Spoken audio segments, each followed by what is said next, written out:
La variable de género es fundamental a la hora de explicar los problemas que afectan a la salud psicológica de las mujeres. La terapia feminista parte de esta premisa, tiene como fundamento teórico el feminismo y comparte principios del movimiento humanista.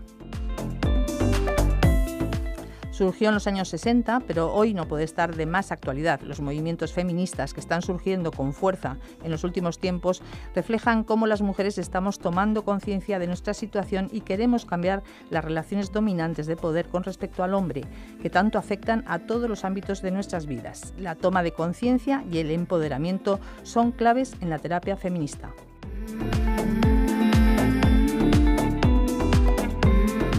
En Sin Distancias nos aproximamos hoy a la terapia feminista con la ayuda de José Luis Martorell Ipiens, profesor del Departamento de Psicología Básica 2, psicoterapeuta y director del Servicio de Psicología Aplicada de la UNED, el Centro de Psicología Clínica de esta universidad que ofrece servicios de consulta psicológica bajo demanda. Buenos días, José Luis, bienvenido, muchísimas gracias. Hola, buenos días.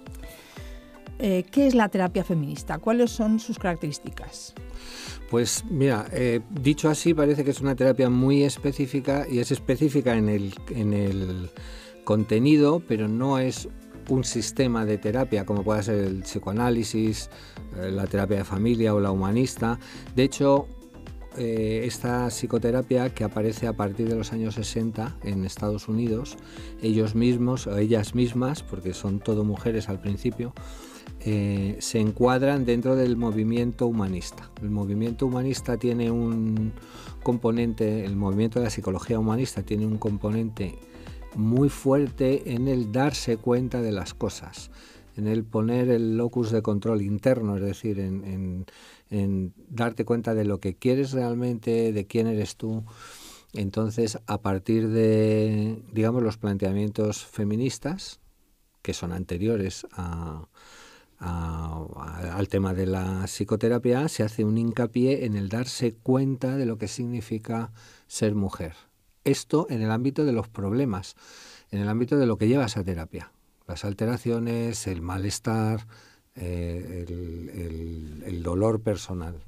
O sea que está claro entonces que no es una terapia diferente a otras orientaciones, a la cognitiva conductual, conductista. No, expresamente te dicen que desde cualquier acercamiento se puede hacer psicoterapia feminista, con la matización de que la propuesta del darse cuenta, la propuesta de la apertura a uno mismo está mucho más fundamentada en el modelo humanista, pero ellas mismas dicen que no está restringido a este modelo. Y una de las claves entonces es el darse cuenta de que los problemas de cualquier tipo que pueden llegar a una consulta psicológica, de depresión, de ansiedad, de fobias, de adicciones, tienen una forma de mirar diferente, un sesgo de género, que es definitivo. Efectivamente, o sea, de donde sale todo es del planteamiento de que la mirada a la sociedad es la mirada del hombre, históricamente, ¿vale? Por lo tanto, la mirada a la mujer también es la mirada del hombre que dice cómo es la mujer. Además de decir cómo es la mujer, lo hace subordinadamente, históricamente. Es decir, la mujer está para tener hijos o para, en fin, todo lo que sabemos. Cuando ese tema llega a la consulta, también hay una idea de lo que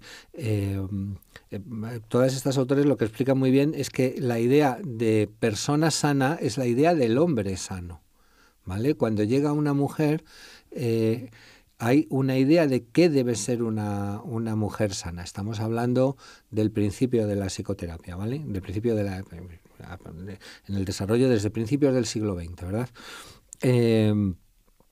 Entonces, una de las ideas de qué es lo que es estar bien una mujer desde el punto de vista del hombre, pues puede ser la sumisión a la pareja o la subordinación a la pareja, los hijos como primer objetivo en la vida. Es decir, que se está poniendo una idea de estar bien que ya está previamente tocada por una mirada sesgada.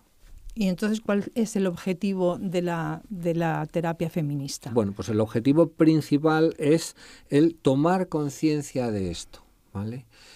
Es muy interesante porque apela tanto a lo que él o la terapeuta puede ayudar a la paciente, como a que primero se lo tiene que preguntar, sobre todo el terapeuta si es un hombre, pero también si es una mujer, porque puede estar igualmente educada en modelos patriarcales. Vamos, seguro que está educada en modelos patriarcales.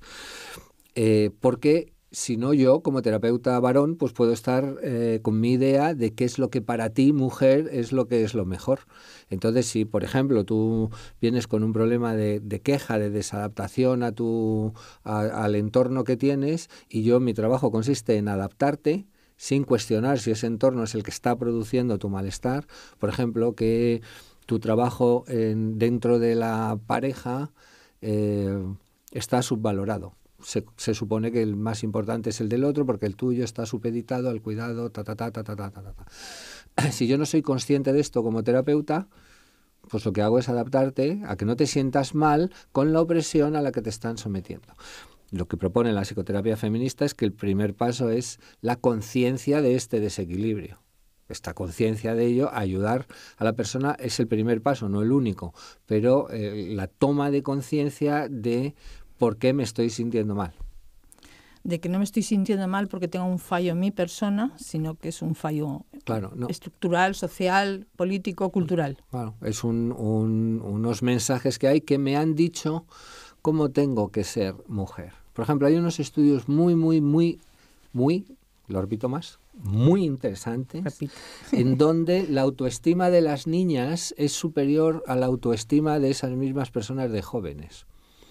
Es decir, que la educación, esto es una generalización y se hizo en un determinado contexto, pero es muy interesante, que la educación lo que hace a una mujer es que pierda autoestima.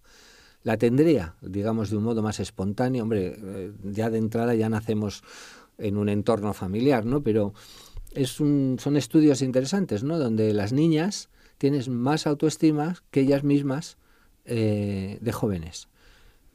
Hablando, como siempre, en términos globales y estadísticos. Esto no sucede con los niños.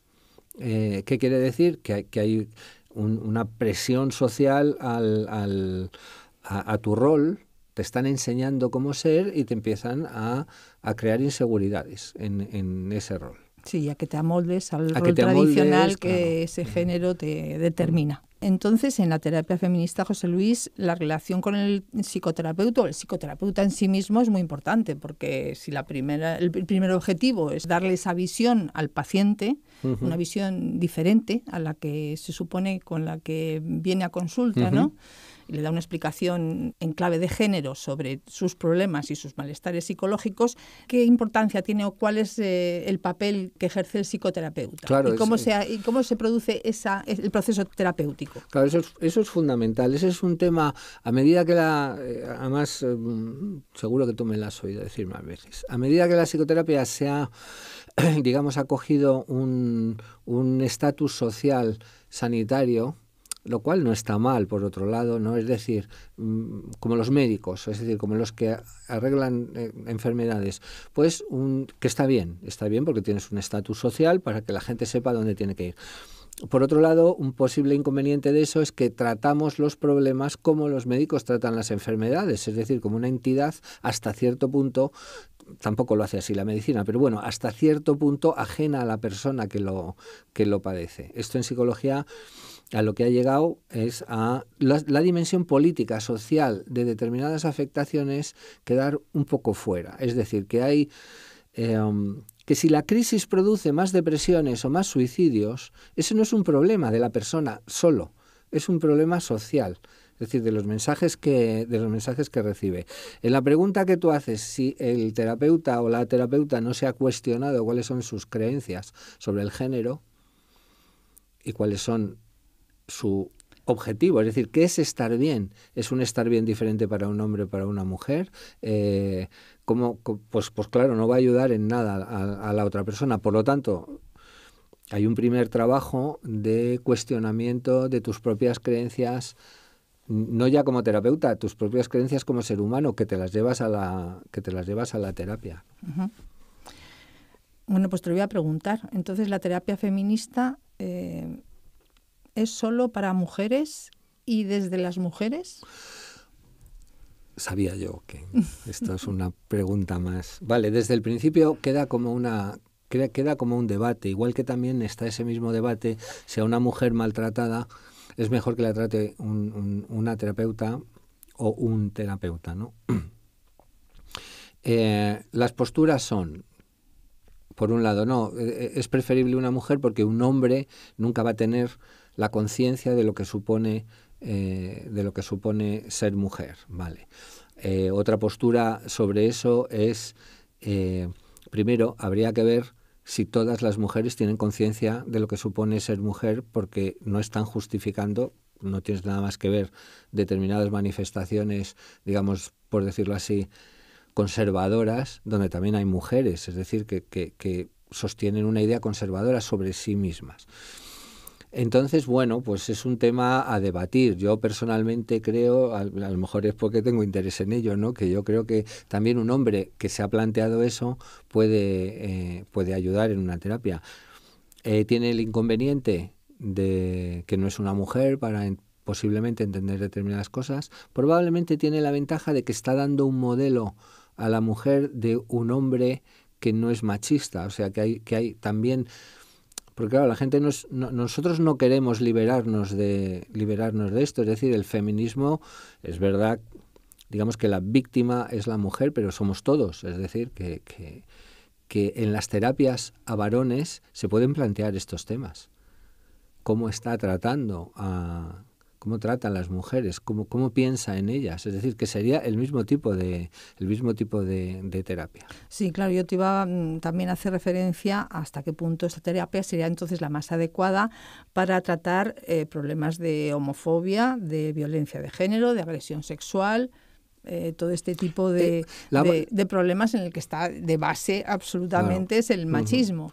Claro, cada cosa tiene su especificidad. Por ejemplo, el tratamiento del maltrato tiene unas pautas específicas y hay que seguirlas porque si no, no lo haces bien. Pero todo lo que tú has nombrado, tanto el maltrato, la homofobia, la marginación de género, que tienen de común en el tratamiento, por parte de la terapeuta, la facilitación del darse cuenta.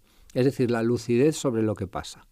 ¿Vale? Igual que en el maltrato, a veces es el terapeuta quien tiene que decir, no, eso es un puñetazo, no es una prueba de amor, ¿vale?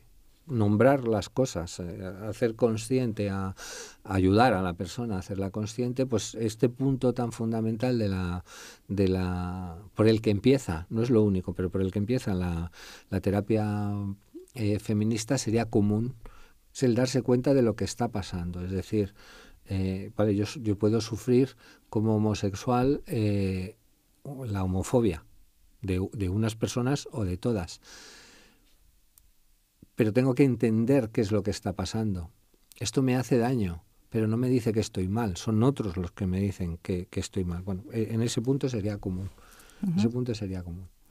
Y en estos momentos, ¿desde qué punto de vista o cómo podemos contemplar la terapia feminista en la actualidad?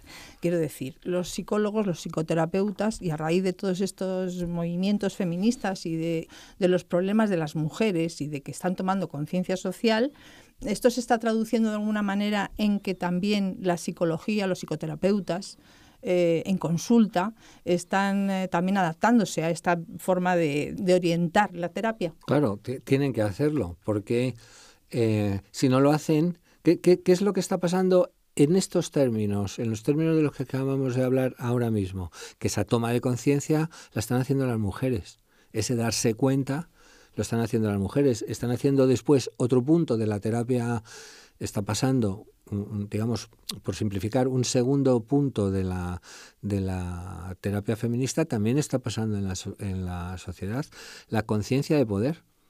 Este es mi poder, esto lo puedo exigir. No me puedes decir que no. Fíjate, algo desde este punto de vista de la conciencia, al darse cuenta, cuando, no sé el nombre específico, pero cuando a raíz de los sucesos del asunto de la manada, se quiere reformar las leyes o cuestionarse las leyes sobre qué es violación, qué es abuso, y hay un organismo del Ministerio de Justicia que se tiene que encargar de eso, es la sociedad la que señala que son solo hombres. Y eso se ha cambiado. Ahora hay mayoría de mujeres para abordar ese tema. Pero eso es una toma de conciencia social, y tanto toma de conciencia de lo que está pasando como toma de conciencia del poder, hasta el punto en que se tenga, que sería la segunda parte de la terapia. Pasar a actuar de acuerdo a lo que ves. Esto unas veces será más posible y otras menos. Por ejemplo, hay sociedades muchísimo más retrasadas, ¿no? Donde acabamos de oír hace poco que simplemente poder conducir se considera un logro. Bueno, hay que también ser consciente de hasta qué punto llega el poder y hasta qué punto no. Sí, la segunda parte de la terapia podría ser entonces el empoderamiento de las mujeres, el empoderamiento, ¿no? La conciencia de lo que se puede. También es verdad que de los límites, ¿no? Entonces ahí básicamente se señalan, son dos áreas súper clásicas, ¿no? Y donde es la sociedad la que lo ha marcado. Las dos áreas de cambio son las relaciones laborales. Ya en los textos de los años 70 ya se señala que es un mito lo de que la mujer está relegada a la familia. La mujer forma parte del mundo del trabajo, sobrecualificada y mal pagada. O sea, esto ya está señalado hace casi medio siglo. O sea, sí que te queremos en el mundo del trabajo, pero te queremos pagándote poco, ¿vale? Ese es un área de cambio, y el otro área de las relaciones personales, evidentemente. O sea, como es una pareja, como es una familia, a la vista de todo esto. Obviamente, en los dos campos, pero obviamente este es un cambio social. Las mujeres lo están impulsando y exigiendo, pero los hombres lo tenemos que percibir como nuestra propia mejora también. Pero en términos prácticos, José Luis, y yendo a la consulta, una mujer que va con una depresión, de acuerdo, va y se da cuenta de que esa depresión no es una cuestión suya, personal, individual, sino que es una cuestión estructural por la vida en la que está metida, en la sociedad en la que vive, y la forma de... ¿Cuál es la cura? Quiero decir, porque toda terapia tiene su objetivo, es... evitar ese malestar o superarlo, ¿no? Claro, la cura es la conciencia, pero después viene la conciencia, tenemos la conciencia de lo que sucede, la conciencia de por qué sucede, ¿vale? Ahí hay un punto muy importante que no, esto es común a otras terapias, pero aquí aparece muy claramente. En lugar de deprimirse, en lugar de presentarse como una víctima, permitirse el sentimiento de rabia. Esto es lo que señalan estas personas. Es decir, el sentimiento de rabia como un sentimiento validado, no como un sentimiento que indica tu falta de control, lo histérica que eres, anda que hay que ver lo histérica que eres. No. Este es un sentimiento, no es un sentimiento cómodo, no sabemos a dónde nos lleva, pero es un sentimiento más sano que la depresión o que la victimización. Bueno, ¿vale? Entonces hay que actuar, ¿no? Y entonces hay que actuar. ¿Con qué nos encontramos? Y para no ser hablando de un utopismo que no se puede llegar, hay veces que hay gente que tiene que tener mucho cuidado con su empoderamiento, mujeres, porque las matan. Entonces hay que tener cuidado, apoyarse en otras personas, la sociedad lo tiene que tener muy claro. Hay veces que, y esto no es una decisión que se la vaya a solventar la terapia. La terapia le ayuda a darse cuenta de lo difícil que es esta decisión y acompañarle en la decisión. A veces tengo que romper con una persona y, por lo tanto, con un modelo de familia que, por otro lado, también quiero. Pero si sigo aquí, voy a seguir estando mal. Eso no es una decisión sencilla para nadie, pero a veces lo que produce la terapia o la reflexión personal en su caso es que a veces hay que llegar a una decisión en sí misma difícil, dolorosa. Sí, quizá a lo mejor más dolorosa que el propio dolor que ha ocasionado esa consulta. Por eso hay mucha gente que no quiere un cambio. Mucha gente. Alguna gente que llegado a ese punto no quiere un cambio. O que llegado a un punto no quiere ver más. Hay una frase de Laing, que es uno de los pocos psicoterapeutas que ha planteado estas dimensiones en la terapia. O sea, la dimensión política de la terapia. La parte en que somos parte de un sitio, de una sociedad, y que eso lo llevamos a la consulta. Tiene una frase muy buena, que es: el amor no siempre es ciego. A veces ve lo justo como para preferir la oscuridad. Muy bonita. ¿Vale? O sea, a veces es que no quiero ni mover esto, porque como vea cómo es este que está a mi lado y tenga que plantearme irme, me está cambiando la vida. Bueno, es duro, pero es que a veces, bueno, la terapia a veces y desde luego que eso es mucho, si logra hacer eso, incrementa la lucidez y la luz sobre un asunto. Y luego a veces, pues siendo realista, no siempre es fácil decidir, pero bueno.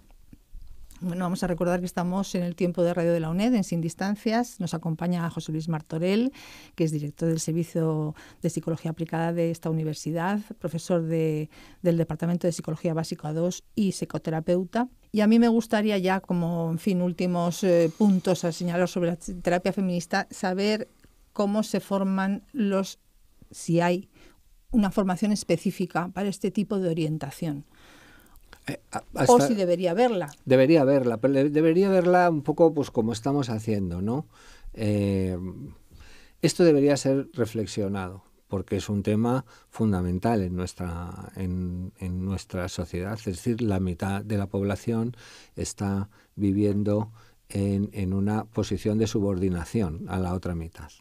Ya, pero eso no es verdad porque hemos cambiado mucho. Lo que tú quieras, esta es una realidad. Yo, que no soy tan mayor como pudiera parecer, ¿vale? ¿Tú? Yo. ¿Qué va? Nada, para nada. Mi madre, mi madre, que nació en el año 29, durante muchos años no podía firmar una cuenta corriente, o para tener el pasaporte lo tenía que firmar mi padre. Es decir, esto no es de tan lejos esta situación de subordinación real, no tener un negocio. Es